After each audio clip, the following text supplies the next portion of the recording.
O campo de públicas é recente no Brasil e vem ganhando espaço com a ampliação do setor público no país. Novos cursos de graduação e pós-graduação surgem a cada dia para atender a crescente demanda. Esse é o tema do Conexão Pública de hoje e os nossos entrevistados são o professor da Universidade Estadual Paulista, Valdemir Pires, e a professora da UDESC-ESAG, Patrícia Vendramini. Muito obrigado pela participação de vocês aqui hoje. Sejam bem-vindos ao nosso programa. Obrigada a você, Gutierrez. Mais uma vez, Mais uma vez, né, professora? É. Professora, explica pra gente como é que surgiu o campo de públicas no Brasil, como é que foi esse processo? Esse processo decorre da criação dos cursos de administração pública, Gutierrez, que data de 1952, lá na EBAP, no Rio de Janeiro. E que veio, ao longo do tempo, sofrendo altos e baixos, de acordo com a agenda governamental, de valorização e desvalorização da carreira pública, de fato. Só que a partir de 2002, iniciado por um debate capitaneado pelo Conselho Federal de Administração em Angrade, que queriam mobilizar todos os cursos sob a nomenclatura de administração alguma coisa, tirassem esse alguma coisa e passassem todos a ser administração. Porém, naquele evento, a gente contou com um colega, o professor Sérgio Fonseca, que disse, opa, não é bem assim. A gente tem administração pública, que tem uma natureza diferente da administração privada, empresarial, que era o viés que os cursos até então, a maioria tinham. Naquele momento, o CFA, o Conselho Federal de Administração, que regula a profissão, né, no sentido do exercício profissional, disse, pois é, então a coisa não é unânime. Passados alguns anos, novamente, o debate veio à tona e daí, na ocasião, quem fez a defesa do campo foi a professora Marta Fará, da Universidade da Fundação Getúlio Vargas, e disse, olha, tem um decreto lá de 65 que diz que só pode exercer a administração dois profissionais, o administrador, entendido como um administrador da iniciativa privada, e o administração público. Então, a gente tem duas áreas distintas. Então, o imbróglio estava ali, né? Assim, o CFA teve que aceitar e acabou cedendo a uma regulamentação mais antiga. O que aconteceu? Em 2010, surgiu uma demanda, de novo, da Fundação Getúlio Vargas, que queria, daí, então, abrir um curso de administração pública desvinculado da regulamentação da administração empresarial. E aí, para isso, a gente precisava criar diretrizes curriculares nacionais, que são oriundas do MEC, próprias.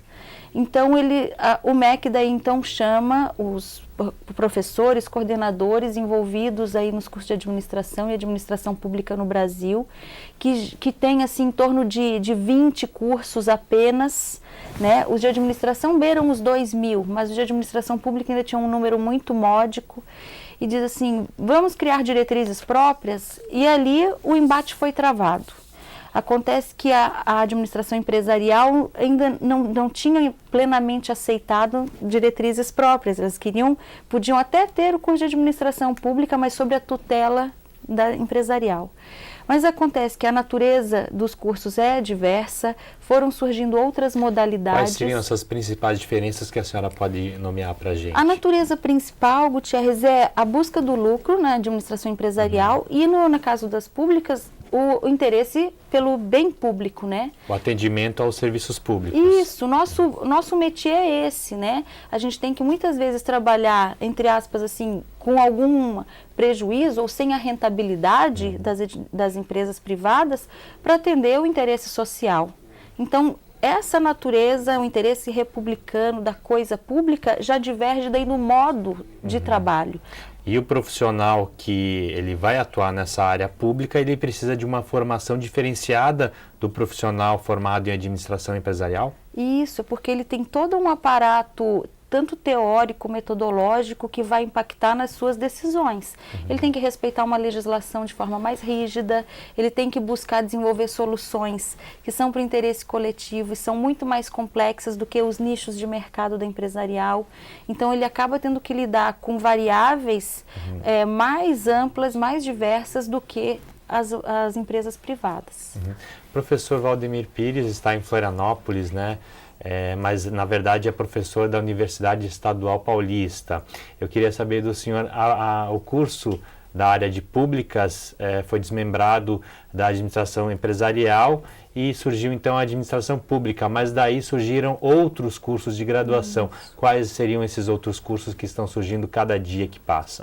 O campo de públicas ele é constituído pelos cursos de administração pública, gestão pública, políticas públicas, gestão de políticas públicas e gestão social. São 5 graduações diferentes que têm em comum esta perspectiva de trabalhar na busca do interesse coletivo, ao contrário do que é a administração. E por isso que se chama campo de públicas, inclusive, né, porque se opõe ao campo das formações privadas, formações públicas, formações privadas. E o profissional desta área tem em comum essas diretrizes que nós acabamos de conquistar, né, que é a resolução CNE, Câmara de Ensino Superior datada de janeiro de 2014. Todos esses cursos terão que se adequar a essas diretrizes até janeiro de 2016. Portanto, todos os cursos estão rediscutindo seus projetos pedagógicos. Por quê? Porque as diretrizes anteriores forçavam que esses estudantes estudassem ou se formassem com conteúdos que têm a ver com a administração da empresa. Por exemplo, imagina um estudante de administração pública estudando marketing. Não tem nada a ver com o que é a comunicação pública. Ou o estudante estudando finanças e não tem nada a ver com finanças públicas. As lógicas são muito distintas. São diferentes. Né? Então essas diretrizes são as primeiras diretrizes curriculares nacionais que valem para 6 cursos. Todas são para cursos específicos. Essa é uma novidade, inclusive, na regulação educacional. Né? E o que esses cursos têm em comum? Primeiro que as diretrizes permitem que cada curso tenha o perfil da sua região, as suas especificidades. É uma conquista também isso, né? Mas eles têm que ter em comum a busca do ethos republicano, a prática da multidisciplinaridade, né? E esse ethos republicano significa, por exemplo, em administração, você tem que ter respeito à ética. Mas, no caso da administração pública, é o ethos republicano, é mais do que a ética. O profissional tem a responsabilidade por zelar pelo interesse público. Essas diretrizes também contêm uma passagem que diz que nós temos que formar profissionais para o desenvolvimento com redistribuição de renda. Né? Raramente você vai encontrar umas diretrizes curriculares tão politizadas, né, e que inclusive preconizam uma formação que se preocupe com a realidade nacional, porque esse é um dos aspectos mais importantes da nossa realidade para um padrão de desenvolvimento mais social, mais humano, né? Quer dizer, se desenvolver desconcentrando renda, que é o papel que o Estado tem frente ao mercado. Então, as próprias diretrizes aprofundam as diferenças que existem entre a administração pública e privada, o que não é uma coisa simples de implementar. Agora a gente vai ter que repensar os projetos pedagógicos. Ainda há resistência da parte do Conselho Federal de Administração, os órgãos de regulação ainda não estão acostumados com isso. Então, nós temos que avaliar os nossos cursos.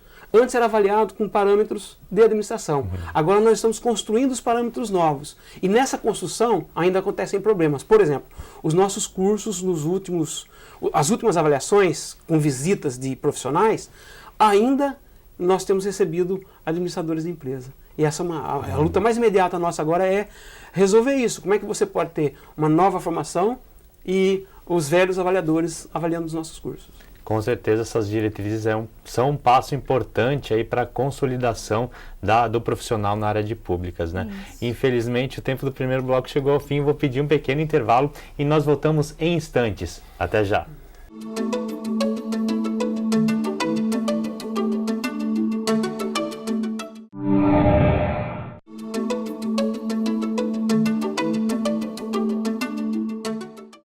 Estamos de volta hoje falando sobre o campo de públicas. Nossos entrevistados são o professor da Universidade Estadual Paulista, Valdemir Pires, e a professora da UDESC ZAG, Patrícia Vendramini. Professora, o que um acadêmico da área de públicas pode esperar da sua formação profissional, aonde ele vai atuar depois de formado?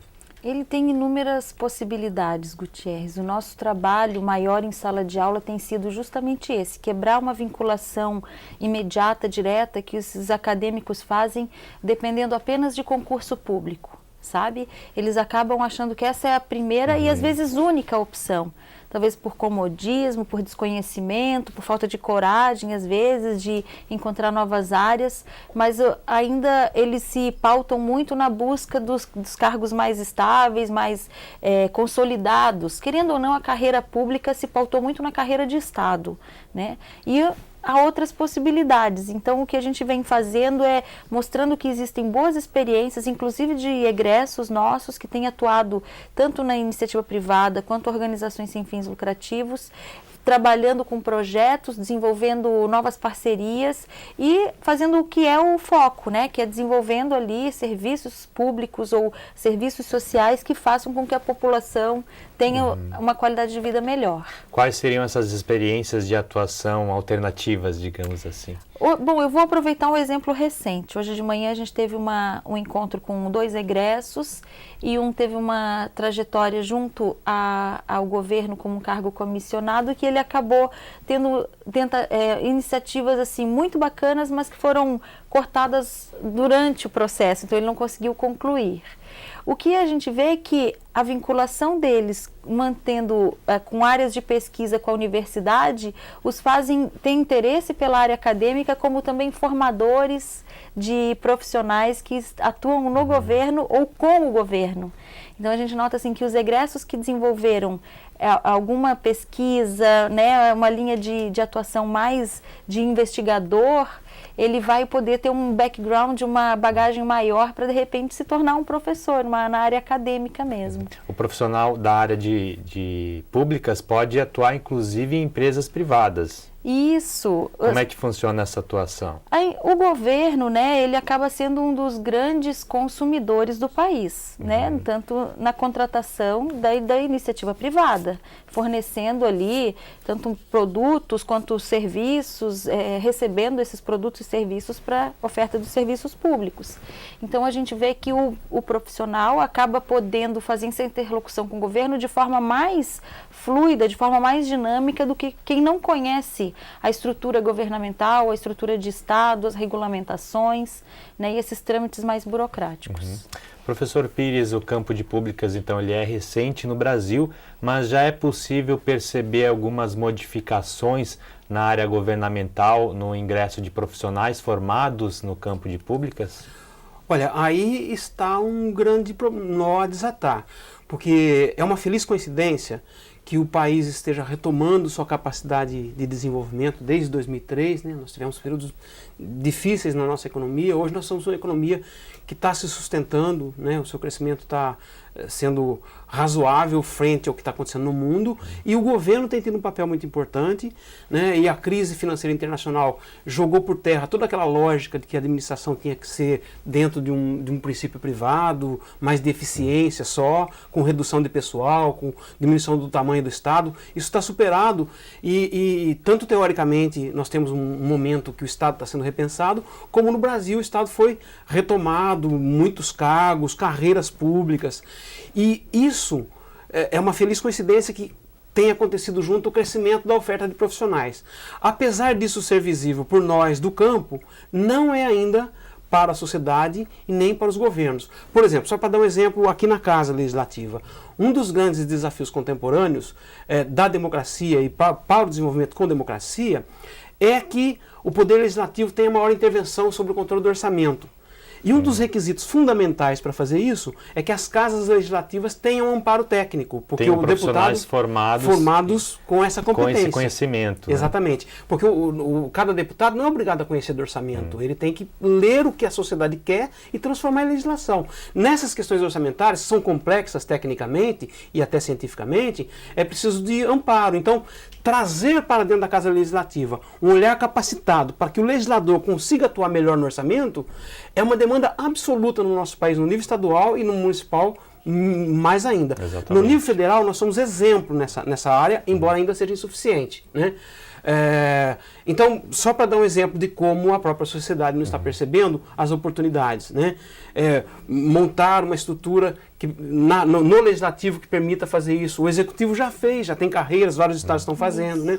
Então, que os governos, os governantes e a sociedade percebam que hoje, como nunca na história desse país, nós temos 40 mil pessoas se formando para isso, 200 cursos, né? E nós nunca precisamos tanto de tanta competência no setor público. Exatamente. O que vocês diriam assim para os acadêmicos ou para os aspirantes a acadêmicos que estejam pensando em fazer um curso na área de públicas? Quais são as perspectivas para o futuro? E o universo conspira a favor deles, na minha opinião. A tendência é de crescimento. Crescimento, de maior legitimidade daí na sociedade, porque os movimentos, tanto dos acadêmicos quanto das instituições, de certa maneira, trazendo novos profissionais e que são bem-sucedidos e acabam repercutindo como boas experiências.